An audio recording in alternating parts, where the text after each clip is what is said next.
ಒಬ್ಬ ಹಿಂದುವನ್ನ ನೀವು ಅವ್ರ ಮೇಲೆ ದಾಳಿ ಮಾಡಿದ್ರೆ ಇಡೀ ಭಾರತ ನಿಮ್ ಮೇಲೆ ಯುದ್ಧ ಮಾಡಕ್ಕೆ ಸಿದ್ಧವಾಗಿದ್ದೀವಿ ಅಂತ ನಮ್ಮ ದೇಶದಲ್ಲಿ ಮಾಡುವಂತ ಈ ಹುಚ್ಚಾಟ ಅಂದ್ರೆ ನಾವು ಹೇಳ್ಬೇಕಾಗುತ್ತೆ. ಅಲ್ಲಿ ರೋಡ್ ಇಳಿದು ಕೆಲವ್ರನ್ನ ಹಿಂದೂಗಳಲ್ಲಿ ಹುಡ್ಕೊಂಡು ಅವ್ರನ್ನ ಸಾಯಿಸುವ ರೀತಿಯಲ್ಲಿ ಕೆಲವ ನ್ಯೂಸ್ ಸುದ್ದಿಗಳು ಬಂದಿದೆ. ಅಂತವ್ರಿಗೆ ನಾವು ಏನ್ ಹೇಳ್ಕೊತೀವಿ ಅಂದ್ರೆ, ಒಬ್ಬ ಹಿಂದುವನ್ನ ನೀವು ಅವ್ರ ಮೇಲೆ ದಾಳಿ ಮಾಡಿದ್ರೆ ಇಡೀ ಭಾರತ ನಿಮ್ ಮೇಲೆ ಯುದ್ಧ ಮಾಡಕ್ಕೆ ಸಿದ್ಧವಾಗಿದ್ದೀವಿ ಅಂತ ನಾವ್ ಹೇಳ್ಕೊಡ್ತೀವಿ. ಇದು ಹೇಳ್ಬೇಕಾಗಿರೋದು ನಮ್ಮ ಪ್ರಧಾನಿ ಹೇಳ್ಬೇಕು, ಇಲ್ಲ ಅಂದ್ರೆ ಆಪೋಸಿಷನ್ ಪಾರ್ಟಿ ರಾಹುಲ್ ಗಾಂಧಿ ಹೇಳ್ಬೇಕು. ಬಟ್ ನಾವು ಹೇಳ್ಕೊಳ್ತೀವಿ, ನಮ್ಮ ಸಮಾಜದಲ್ಲಿಂದ ಮುಸಲ್ಮಾನರು ನಾವು ಹೇಳ್ಕೊಳ್ತೀವಿ, ಒಬ್ಬ ಹಿಂದೂ ಮೇಲೆ ನೀವು ಬಂದು ಅನ್ಯಾಯವಾಗಿ ದಾಳಿ ಮಾಡಿದ್ರೆ ಇಡೀ ಭಾರತೀಯರು ನಿಮ್ಮ ವಿರುದ್ಧ ಯುದ್ಧ ಮಾಡಕ್ಕೆ ನಾವು ತಯಾರಾಗಿದ್ದೀವಿ. ಯಾಕಂತಂದ್ರೆ ನೋಡಿ, ಫಸ್ಟ್ ವಿಷಯ ಮನುಷ್ಯ ಅಂತ ನಾವು ನೋಡ್ಬೇಕು. ಕುರಾನ್ ಕೂಡ ಅದನ್ನೇ ಹೇಳ್ಕೊಳತ್ತೆ ನಮಗೆ. ಮನ್ ಕತಲ ನಫ್ಸಂ ಬಿಗೈರಿ ನಫ್ಸಿನ್ ಔ ಫಸಾದಿನ್ ಫಿಲ್ ಅರ್ದಿ ಫಕ ಅನ್ನಮ ಕತಲನ್ ನಾಸ ಜಮಿಯಾ.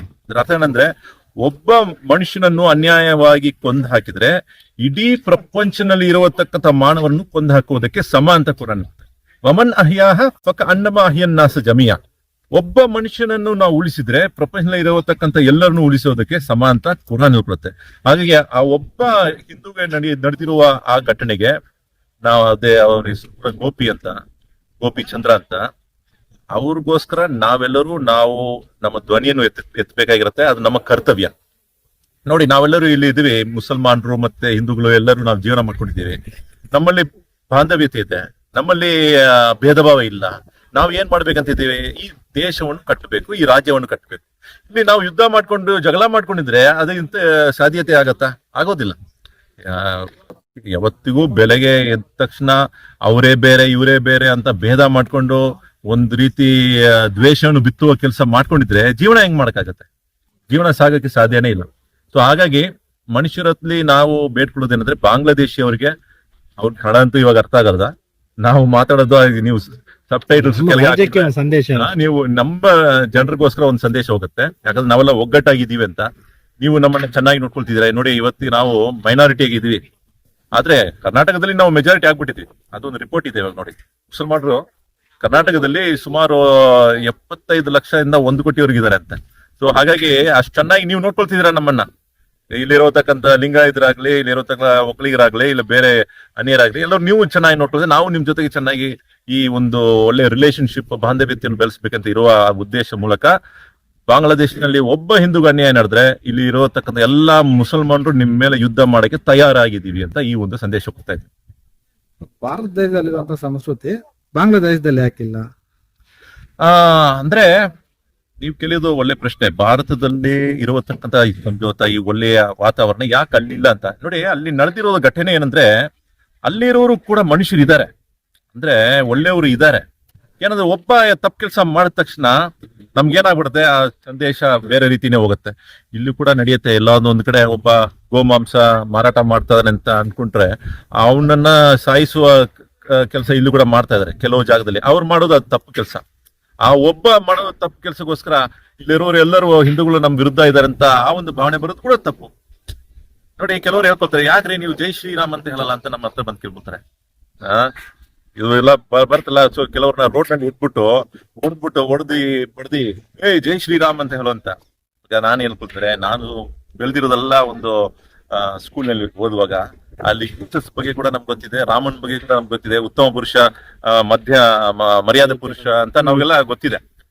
ಇವಾಗ ಜೈ ಶ್ರೀರಾಮ್ ಅಂದ್ರೆ ಏನರ್ಥ? ರಾಮನಿಗೆ ವಿಜಯತೆ ಆಗ್ಲಿ ಅಂತ ಅಲ್ಲ.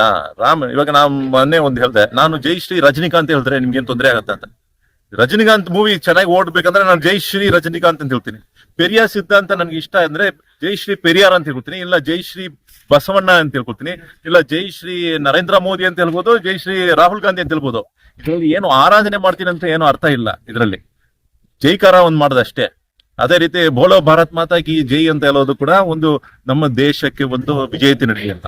ಇವಾಗ ಕೆಲವ್ರಿಗೆ ಏನಂದ್ರೆ, ಇದನ್ನ ನಾವು ಪೂಜೆ ಮಾಡ್ತಿದೀವಿ ಅಂತ ಒಂದು ಅರ್ಥ ಮಾಡಿರೋ ಒಂದು ಕಾರಣಕ್ಕೋಸ್ಕರ ಅವರು ಭಾರತ್ ಮಾತಾ ಕಿ ಜೈ ಅಂತ ಹೇಳಕ್ ಹೋಗೋದಿಲ್ಲ.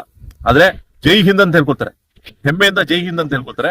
ಆದ್ರೆ ಭಾರತ್ ಮಾತಾ ಕಿ ಜೈ ಅಂತ ಹೇಳಕ್ಕೆ ಅವ್ರು ಸ್ವಲ್ಪ ಹಿಂಜರುಗುತ್ತಾರೆ. ಯಾಕಂದ್ರೆ ಅವ್ರು ಅನ್ಕೊಂಡ್ಬಿಟ್ಟಿದ್ದಾರೆ ಭಾರತ್ ಮಾತಾ ಕಿ ಜೈ ನಾವು ಈ ಭೂಮಿ ಪೂಜೆ ಮಾಡ್ತಿದೀವಿ ಅಂತ. ಹಂಗೇನಿಲ್ಲ. ಆಕ್ಚುಲಿ ಸೊ ಇದನ್ನ ನಾವು ಅವ್ರಿಗೆ ಅರ್ಥೈಸಿ ಮಾಡ್ಬೇಕಾಗಿದೆ, ಅದು ನಮ್ಮ ಕರ್ತವ್ಯ ಕೂಡ ಇದೆ. ನಮ್ಮ ದೇಶಕ್ಕೆ ವಿಜೇತೆ ಅಂತ ಹೇಳುವುದು ಇದನ್ನ ಇಟ್ಕೊಂಡು ರೋಡ್ನಲ್ಲಿ ಇರತಕ್ಕಂಥ ಒಬ್ಬ ಮುಸಲ್ಮಾನ ಇಟ್ಕೊಂಡು ನೀನು ಹೇಳೋ ಇದನ್ನ ಇಲ್ಲಾಂದ್ರೆ ನೀನು ಹೊಡಿತೀನಿ ಬಡಿತೀನಿ ಅಂತ ಹೇಳೋದು ಅದು ಕೂಡ ತಪ್ಪೆ. ಸರಿಯಾಗಿ ಅವನ ಅರ್ಥೈಸ್ಬಾರ್ದು, ಅದನ್ನ ನಾವು ಮುಂದೆ ತಗೊಳ್ಬೇಕಾಗಿರುತ್ತೆ. ವಕ್ಫ್ ಬೋರ್ಡ್ ಬಗ್ಗೆ ನೀವು ಪ್ರಶ್ನೆ ಮಾಡಿದಿರಿ. ವಕ್ಫ್ ಬೋರ್ಡ್ ಹೆಸರಿನಲ್ಲಿ ಇವಾಗ ಎಲ್ಲರೂ ರಾಜಕೀಯ ಮಾಡಕ್ಕೆ ಬಂದ್ಬಿಟ್ಟಿದ್ದಾರೆ. ಎಲ್ಲರೂ ಈ ಕಡೆ ಕಾಂಗ್ರೆಸ್ ಆದ್ರೆ, ಆ ಕಡೆ ಬಿಜೆಪಿ ಆದ್ರೆ, ಎಲ್ಲ ಮತ್ತೆ ಮುಸಲ್ಮಾನರಲ್ಲಿ ಅಲ್ಲಿರತಕ್ಕಂಥ ಪೊಲಿಟಿಷಿಯನ್ಸ್ ಎಲ್ಲರೂ ಸೇರ್ಕೊಂಡು ಇಲ್ಲಿ ಅವರವರ ಬೇಲೆ ಬೇಯಿಸ್ಕೊಳ್ಳಕ್ಕೆ ಏನ್ ಸಾಧ್ಯತೆಯೋ ಅದನ್ನ ಮಾಡ್ಕೊಂಡಿದ್ದಾನೆ. ಆಕ್ಚುಲಿ ಏನಂದ್ರೆ ಇದ್ರಲ್ಲಿ ಏನ್ ದೊಡ್ಡ ಪ್ರಾಬ್ಲಮೇ ಇಲ್ಲ. ಆಕ್ಚುಲಿ ಈ ವಕ್ಫ್ ಬೋರ್ಡ್ ಅನ್ನೋದು it's a statutory body. Statutory body ಅಂದ್ರೆ ಇದು ಗವರ್ನಮೆಂಟ್ ಅಡಿಯಲ್ಲಿ ಇರತಕ್ಕಂತ ಒಂದು ಸಂಸ್ಥೆ.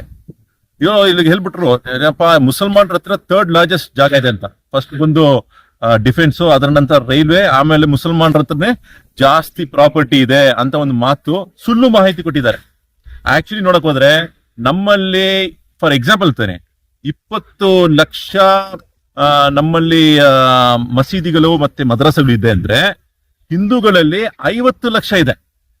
ಆದ್ರೆ ಏನಾಗಿಲ್ಲ ಅಂದ್ರೆ ನಿಮ್ದು ಎಲ್ಲಾ ಸಂಸ್ಥೆಗಳು ಒಂದೇ ಒಂದು ಡಿಪಾರ್ಟ್ಮೆಂಟ್ ಅಡಿಯಲ್ಲಿ ಬಂದಿಲ್ಲ. ನಮ್ದೇನಾಗ್ಬಿಟ್ಟಿದೆ, ಎಲ್ಲಾ ಮಸೀದಿಗಳು ಕೂಡ ಅದೆಲ್ಲ ವಕ್ಫ್ ಬೋರ್ಡ್ ಅಡಿಯಲ್ಲಿ ಬಂದ್ಬಿಟ್ಟಿದೆ. ಹಾಗಾಗಿ ಇರೋದ್ರಲ್ಲೇ ದೊಡ್ಡ ಜಾಸ್ತಿ ಲ್ಯಾಂಡ್ ಇರೋದು 3ನೇ ಲೆವೆಲ್ ನಲ್ಲಿ ಇರೋದು ಮುಸಲ್ಮಾನರ ಹತ್ರ ಇರೋದು ಅಂತ ಹೇಳಿದ ತಕ್ಷಣ ನಮ್ಗೇನೋ ಆಗ್ಬಿಟ್ಟಿದೆ, ಏನಪ್ಪ ಮುಸಲ್ಮಾನರು ನಮ್ಗಿಂತ ಜಾಸ್ತಿ ಆಗ್ಬಿಟ್ಟಿದೆ ಅಂತ. ಇಲ್ಲ, ಹಂಗಿಲ್ಲ. ನಿಮ್ ನೋಡಿ ಎಲ್ಲಾ ಕಡೆ ಗುಡಿಗಳು ನೋಡ್ಬೋದು, ಮಂದಿರಗಳು ನೋಡ್ಬೋದು, ಅದೆಲ್ಲ ಬಂದು ಒಂದು ಬೋರ್ಡ್ ಅಡಿಯಲ್ಲಿ ಇಲ್ಲ. ನಮ್ಮಲ್ಲಿ ಏನ್ ಮಾಡ್ಬಿಟ್ಟಿದ್ದಾರೆ, ಎಲ್ಲ ಒಂದು ಬೋರ್ಡ್ ಅಲ್ಲಿ ಇದೆ. ಸೊ ಹಾಗಾಗಿ ಈ ವಕ್ಫ್ ಬೋರ್ಡ್ ಹೆಸರಿಟ್ಕೊಂಡು ಎಲ್ಲರೂ ಅಜ್ಞಾನದಿಂದ ಜೀವನ ಮಾಡ್ತಾ ಇದಾರೆ. ಇವ್ರಿಗೂ ಗೊತ್ತಿಲ್ಲ ಏನ್ ನಡ್ತಿದೆ. ವಕ್ಫ್ ಬೋರ್ಡ್ ನಲ್ಲಿ ಏನ್ ಮಾಡ್ತೀರಿ, ನಮ್ಮಲ್ಲಿ ಇರೋತಕ್ಕಂತ ಒಂದು ಆಸ್ತಿ ಇದ್ರೆ ಅದನ್ನ ನಾವು ವಕ್ಫ್ ಮಾಡ್ತೀವಿ. ಅಂದ್ರೆ ಇದರಲ್ಲಿ ಒಳ್ಳೆ ಕೆಲಸ ಮಾಡ್ಲಿ, ಚಾರಿಟಬಲ್ ಕೆಲಸ ಮಾಡ್ಲಿ, ಮಸೀದಿ ಮಾಡ್ಲಿ, ಇದರಿಂದ ನಮ್ಗೇನು ಆದಾಯ ಬೇಡ, ನಮ್ಗೇನು ಕಾಸು ಹಣ ಬೇಕಿಲ್ಲ, ಎಲ್ಲರಿಗೂ ಒಳ್ಳೇದ್ ನಡೀಲಿ, ಇದೇ ಒಂದು ಉದ್ದೇಶ. ಬಟ್ ಏನ್ ಮಾಡ್ಬಿಟ್ಟಿದ್ದಾರೆ, ಕೆಲವರು ಆಕ್ರಮಣ ಮಾಡ್ಕೊಂಡಿದ್ದಾರೆ, ಅಲ್ಲಿ ಜಾಗವನ್ನು ಎಂಕ್ರೋಚ್ ಮಾಡ್ಕೊಂಡ್ಬಿಟ್ಟಿದ್ದಾರೆ. ಅದರಲ್ಲಿ ಮುಸ್ಲಿಂ ಪೊಲಿಟಿಷಿಯನ್ಸ್ ಅವರ ಕೈವಾಡ ಇದೆ, ಬೇರೆ ಎಲ್ಲೋ ಹೋಗಬೇಕಾಗಿಲ್ಲ. ಅದು ಏನೋ ಹೇಳ್ತಾರ, ಬೇಲಿನೇ ಹೊಲವನ್ನು ಮುಳುಗಿತ್ತು ಅಂತ, ಹೊಲ ಮೇದ ಅದ್ ಕೆಲಸ ನಡೀತಿದೆ ಇವತ್ತು. ಅವ್ರು ಯಾವ ಪಾರ್ಟಿ ಅಂತ ನೋಡಕ್ ಹೋದ್ರೆ ನಮ್ಗೆ ಆಶ್ರಯವನ್ನು ಕೊಡೋಕೆ ಬಂದಿರುವ ಆ ಒಂದು ಪಾರ್ಟಿ ಮೂಲಕವೇ ಇಂಥದ್ದು ನಡೀತಿದೆ. ಹಾಗಾಗಿ we can't say who is right, who is wrong. ಆದ್ರೆ ಒಟ್ಟಿನಲ್ಲಿ ಎಲ್ಲರೂ ರಾಜಕೀಯ ಮಾಡಕ್ಕೆ ಹೊರಟು ಬಿಟ್ಟಿದ್ದಾರೆ. ಇದೇ ಇರೋದು ಮ್ಯಾಟರ್. ಇದರಿಂದ ನಾವು ಮುಸಲ್ಮಾನರು ಕೂಡ ತಲೆ ಬಿಸಿ ಮಾಡ್ಕೊಳ್ಬೇಕಾಗಿಲ್ಲ. ಇದರಲ್ಲಿ ಅವರವ್ರ ಜಾಗ, ನಿಮ್ದು ಪೇಪರ್ ಎಲ್ಲ ಸರಿಗಿದ್ರೆ ನಿಮ್ಗೆ ಏನ್ ತೊಂದರೆ ಆಗೋದಿಲ್ಲ. ಇವಾಗೇನೋ 2 ಜನರು ಹಿಂದೂಗಳು ಬೋರ್ಡ್ ನಲ್ಲಿ ಇರ್ಬೇಕಂತ ಹೇಳಿದ್ದಾರೆ, ವಕ್ಫ್ ಬೋರ್ಡ್ ಡಿಪಾರ್ಟ್ಮೆಂಟ್ ನಲ್ಲಿ. ಹರ್ ಕಮಿಟಿ ಅಂದ್ರೆ ಎಲ್ಲಾ ಕಮಿಟಿ ಒಳಗೆ ಇರ್ಬೇಕಂತ ಹೇಳಿಲ್ಲ. ಒಂದೊಂದು ಮಸೀದಿ ಕಮಿಟಿ ಒಳಗೆ ಕೂಡ 2 ಹಿಂದೂಗಳು ಇರ್ಬೇಕಂತ ಹೇಳಿಲ್ಲ. ಒಂದು ವೇಳೆ ಇದ್ರೂ ಕೂಡ ಏನ್ ತೊಂದರೆ ಆಗತ್ತೆ ಅಂತ ನನ್ನ ಪ್ರಶ್ನೆ ಇರುತ್ತೆ. ಭಾರತದಲ್ಲಿ ಎಲ್ಲರೂ ಒಗ್ಗಟ್ಟಾಗಿ ಇರುವಾಗ ಈ ವಕ್ಫ್ ಬೋರ್ಡ್ ನಲ್ಲಿ 2 ಹಿಂದೂಗಳು ಇದ್ರೆ ಏನ್ ತೊಂದರೆ ಆಗುತ್ತೆ? ಪೊಲೀಸ್ ಸ್ಟೇಷನ್ ಅಲ್ಲಿ ಹಿಂದೂಗಳಿದ್ದಾರೆ, ಮುಸಲ್ಮಾನರು ಇದ್ದಾರೆ, ನಮ್ಗೇನ್ ತೊಂದರೆ ಆಗ್ತಿದ್ಯಾ? ಆಗೋದಿಲ್ಲ ಅಂತ ನನ್ನ ನಂಬಿಕೆ, ನನ್ನ ವೈಯಕ್ತಿಕವಾದ ನಂಬಿಕೆ. ಕೆಲವರು ಅದಕ್ಕೆ ಒಪ್ಪಿಗೆ ಕೊಡ್ಬೋದು, ಒಪ್ಪಿಗೆ ಕೊಡದೇ ಇರ್ಬೋದು. ನಾವ್ ಇದನ್ನ ದೊಡ್ಡದ್ ಮಾಡ್ಬೇಕಾಗಿಲ್ಲ ಅಂತ ನನ್ನ ಅಭಿಪ್ರಾಯ ಇರುತ್ತೆ. It is all very simple matter. ಈಸಿಯಾಗಿ ಅದನ್ನ ಮುಂದೆ ಇದೆಲ್ಲ ನೋಡ್ಬಿಟ್ಟು ನಾವು ಮುಂದೆ ಎಲ್ಲೋ ದಾರಿ ಹೋಗ್ಬೇಕು. ನಮ್ ದಾರಿ ಇನ್ನು ಮುಂದೆ ಎಲ್ಲೋ ಇದೆ. ನಾವು ಮಾಡ್ಬೇಕಾಗಿರೋ ಎಷ್ಟೋ ಸಾಧನೆಗಳು ಏನೇನೋ ಮಾಡ್ಬೇಕಾಗಿದೆ. ಇಲ್ಲೇ ನಿಂತ್ಕೊಂಡ್ಬಿಟ್ರೆ ನಾವು ಸಾಧನೆ ಮಾಡಕ್ಕಾಗೋದಿಲ್ಲ. ಅದು ನಾನು ಮಾತಾಗಿಲ್ಲ ಸರ್. ಕೋಗಿಲು ಬಡಾವಣೆ ವಿವಾದ ಬಗ್ಗೆ ಸ್ವಲ್ಪ ಹೇಳಿ ಸರ್. ಮಾತಾಡಾಗಿದೆ ಮೊನ್ನೆ ನಾನು ಫೋನ್. ಕೋಗಿಲು ನೋಡಿ, ಕೋಗಿಲುದು ಬೇರೆ ಇದೆ, ತನಿಸದ್ರದ್ದು ಬೇರೆ ಇದೆ. ಕೋಗಿಲುದು ಮಾತಾಡೋಣ ನೋಡಿ. ಕೋಗಿಲು ಲೇಔಟ್ ನಲ್ಲಿ ಏನಾಗ್ಬಿಟ್ಟಿದೆ, ಅವರು ನೋಟಿಸ್ ಅಂತೂ ಕೊಟ್ಟಿದಾರಂತೆ. ಕೆಲವರು ಹೇಳ್ತಾರೆ ನೋಟಿಸ್ ಸಿಕ್ಕಿಲ್ಲ, ಅವ್ರು ಏನೋ ಬಂದ್ಬಿಟ್ಟು ಅಲ್ಲಿ ಬಂದು ಧ್ವಂಸ ಮಾಡ್ಬಿಟ್ರು ಅಂತ ಒಂದು ಮಾತಿದೆ. ಬಟ್ ಅದು ಕಾನೂನು ಮೂಲಕ ನಾವು ಕೋರ್ಟ್ ನಲ್ಲಿ ಪ್ರೊಡ್ಯೂಸ್ ಮಾಡಬೇಕಾಗಿರೋದು. ಒಟ್ನಲ್ಲಿ ಇವಾಗ ಅಲ್ಲಿ ಒಂದು ವೇಳೆ ಆಕ್ರಮಣ ಮೂಲಕ ಅಂದ್ರೆ ಅಲ್ಲಿ ಎಂಕ್ರೋಚ್ ಮೂಲಕ ಅವ್ರು ಮನೆ ಮಾಡ್ಕೊಂಡಿದ್ರೆ ಅದನ್ನ ಕಾನೂನು ಅಡಿಯಲ್ಲಿ ಅದನ್ನ ಧ್ವಂಸ ಮಾಡಿದ್ರೆ ಅದು ಕಾನೂನು ತನ್ನ ಕೆಲಸವನ್ನು ಮಾಡ್ತಿದೆ ಅಂತಾನೆ ಅರ್ಥ ಆಗತ್ತೆ. ಇವಾಗ ಅವ್ರಿಗೆ ಮನೆ ಕೊಡ್ಬೇಕಂತ ಹೇಳಿದ್ರೆ, ಉದಾಹರಣೆಗೆ ನಾನು ಒಂದು ಖಾಲಿ ಜಾಗ, ಗವರ್ಮೆಂಟ್ ಜಾಗದಲ್ಲಿ ಹೋಗಿ ಮನೆ ಮಾಡ್ಕೊಂಡ್ಬಿಟ್ಟಿದ್ದೀನಿ. ನನ್ನ ಹತ್ರ ಏನು ಪತ್ರ ಇಲ್ಲ, ಏನಿಲ್ಲ. ಒಂದಿನ 5 ವರ್ಷ ನಂತರ ಅದನ್ನ ಧ್ವಂಸ ಮಾಡ್ಬಿಟ್ರೆ, ಇವತ್ತಿಗೆ ನೀವು ಯಾರಿಗಾದ್ರು ಮನೆ ಮಾಡಿ ಕೊಟ್ಬಿಟ್ರೆ ನಾಳೆ ದಿನ ಬೇರೆ ಒಬ್ರು ಬಂದು ಕೇಳ್ತಾರೆ, ನಮಗೂ ಮನೆ ಕೊಡಿರಿ. ಯಾರು ಬೇಕಂದ್ರೂ ಏನು ಲ್ಯಾಂಡ್ ತಗೊಳ್ದೆ ಅವ್ರು ಹೋಗಿ ಆಕ್ರಮಣ ಮಾಡ್ಕೊಂಡ್ಬಿಟ್ಟು 5 ವರ್ಷ ನಂತರ ಅವ್ರಿಗೆ ಮನೆ ಸಿಗ್ಬೇಕಾದ್ರೆ ಎಲ್ಲರೂ ಮಾಡ್ಬೋದಲ್ಲ. ಬಟ್ ಅದು ಒಂದು ರಾಂಗ್ ಪ್ರೆಸಿಡೆಂಟ್ ಆಗತ್ತೆ. ಸೊ ಹಾಗಾಗಿ ನಾನು ಮುಸ್ಲಿಂ ಅಂತ ನೋಡ್ತಿಲ್ಲ, ಈ ವಿಷಯದಲ್ಲಿ ನ್ಯಾಯ ಅಂತ ನೋಡ್ಬೇಕು. ಇಂತಹ ಒಂದು ಪದ್ಧತಿ ನಾವು ಶುರು ಮಾಡಿದ್ರೆ ನಮ್ಮ ರಾಜ್ಯಕ್ಕೆ ಲಾಸ್ ಆಗತ್ತೆ. ಅಂದ್ರೆ ನಮ್ಮ ರಾಜ್ಯಕ್ಕೆ ಏನು ಒಳಿತಾಗೋದಿಲ್ಲ, ಕೆಡುಕೆ ನಡೆಯುತ್ತೆ. ಸೊ ಹಾಗಾಗಿ ಅವ್ರಿಗೆ ಏನ್ ಮಾಡ್ಬೇಕಂದ್ರೆ ಅವ್ರಿಗೆ ಸಹಾಯ ಮಾಡಿ, ಬೇರೆ ಒಂದು ರೂಟ್ ಮೂಲಕ ಅವ್ರಿಗೆ ಮನೆ ಮಾಡ್ಕೊಡ್ಬೇಕಾ, ಗೌರ್ಮೆಂಟ್ ನಲ್ಲಿ ಅದಕ್ಕಂತ ಒಂದು ವ್ಯವಸ್ಥೆ ಇದೆಯಾ, ಅದಕ್ಕೆ ಒಂದು ಅಮೌಂಟ್ ಅವ್ರ ಅಪ್ಲಿಕೇಶನ್ ಫಾರ್ಮ್ ಮಾಡ್ಬಿಟ್ಟು ಅದಕ್ಕೊಂದು ಅಮೌಂಟ್ ಕಟ್ಟಲಿ, ಅದ್ರ ನಂತರ ನೀವು ಗವರ್ಮೆಂಟ್ ಮೂಲಕ ಬೇರೆ ಜಾಗ ಕೊಡಿ. ಬಟ್ ಇದಕ್ಕೋಸ್ಕರ ನಾವು ಜಾಗ ಕೊಡ್ತೀವಿ ಅಂತ ಹೇಳಿದ್ರೆ ಅದು ರಾಂಗ್ ಪ್ರೆಸಿಡೆಂಟ್ ಆಗುತ್ತೆ. ಅದು ಕಾನೂನಡಿಯಲ್ಲಿ ಅದು ಎಲ್ಲೋ ಒಂದ್ ಕಡೆ ನಾವು ಕಾನೂನಿನ ಉಲ್ಲಂಘನೆಗೆ ನಾವೇ ವ್ಯವಸ್ಥೆ ಮಾಡ್ಕೊಡೋದಾಗಿ ಆಗತ್ತೆ ಅಂತ ನನ್ನ ಮಾತಿರೋದು. Thank you.